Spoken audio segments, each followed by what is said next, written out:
Okay, let's go.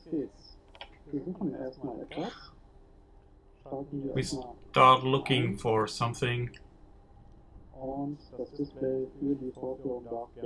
the display might be a little bit better, so that's okay.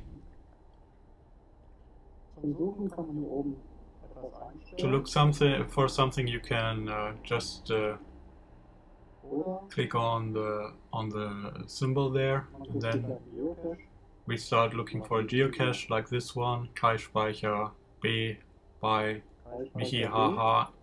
That's a cache in Hamburg, Germany. Let's have a look at what we are expecting.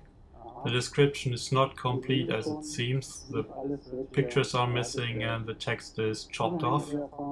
At least we can read the hint for the geocache. And let's have a look where we have to go to. We're just there, and then we have to move to that place at the water. That should be okay for the lunch break. We can see the logs and there's something written within. We'll start with this one.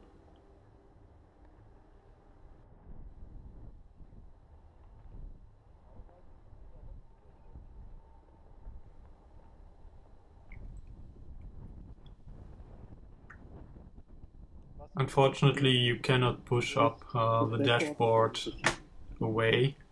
So we have to use the workaround, just use your fingers, move around. You can pinch the display as you know it from smartphones. You can change orientation, such as 2D and 3D. And you can use footpath navigation 2D and 3D, and I think cachers would prefer 2D. So, and as you see it, the GPS is giving an accuracy of 4 meters, that's okay.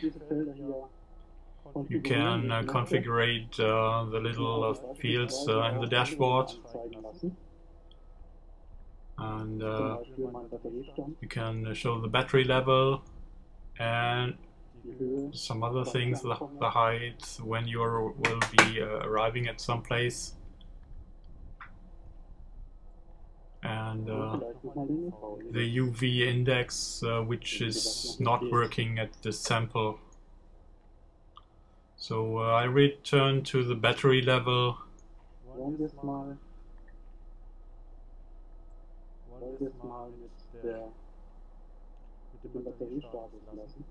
But the battery level is in fact not necessary, because you see it right up in the display as well.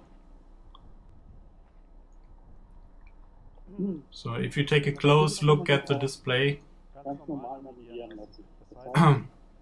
you will see that we have made the direct way to our geocache.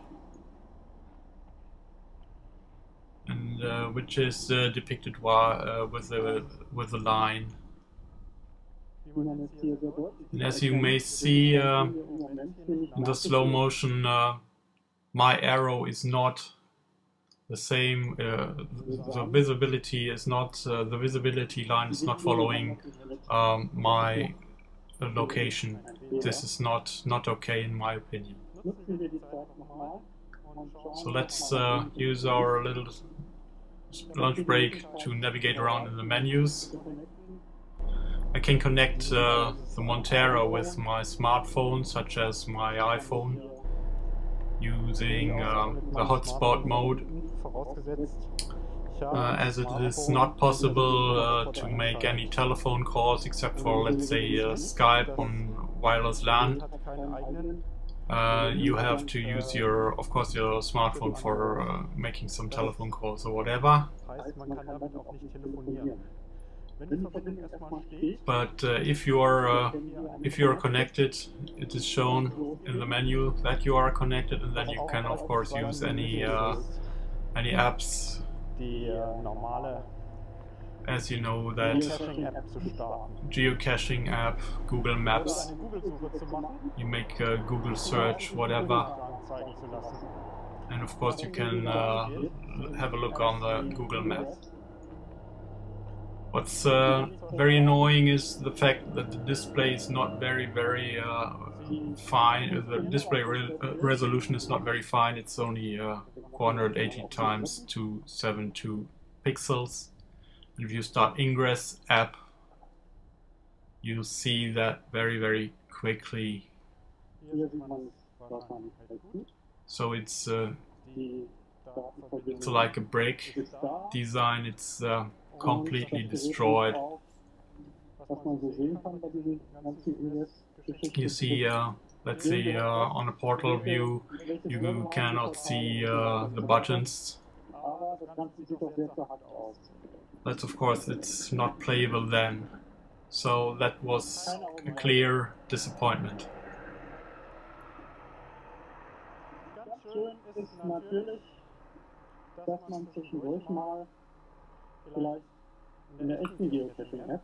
So we are on the way to our geocache, and we'll have a look on the description on the geocaching app from the App Store. So we are looking up the cache description online. As we saw before, the description was not complete in the Garmin geocaching app, so we use the other one from Groundspeak. We have a look at the description and we see everything, every part of the text is okay. The pictures they are transferred, and we can use it now. The hint is visible, and as we are now approaching, we can return back.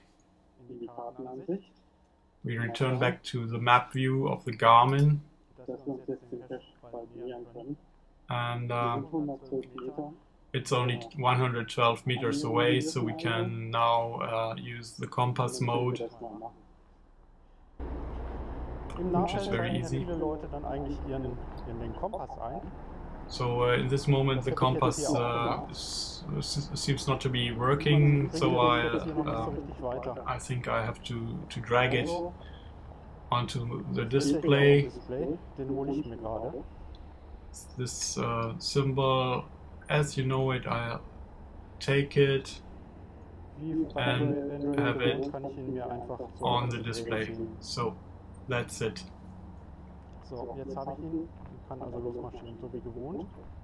I can use it as I knew it from my other Garmins. It's quite funny that the north arrow is pointing into one direction and it's not wandering around.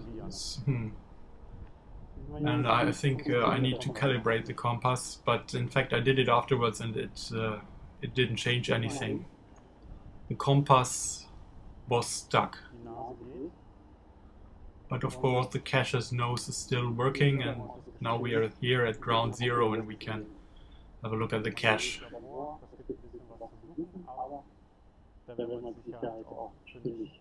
So of course I don't show the looking for the cache. So this person on the right side is not a mogger. We found the cache and I logged the cache, of course. And the compass mode didn't work, but at least it showed the diminishing distance walking towards the cache. So I have to return now, but what's still missing is logging the cache in the Garmin, and of course it's possible in the geocaching app of the Garmin. Simply look for the cache description and having the cache description, it's one push on logging and it was found. I can put some tests, but unfortunately I cannot send the log right now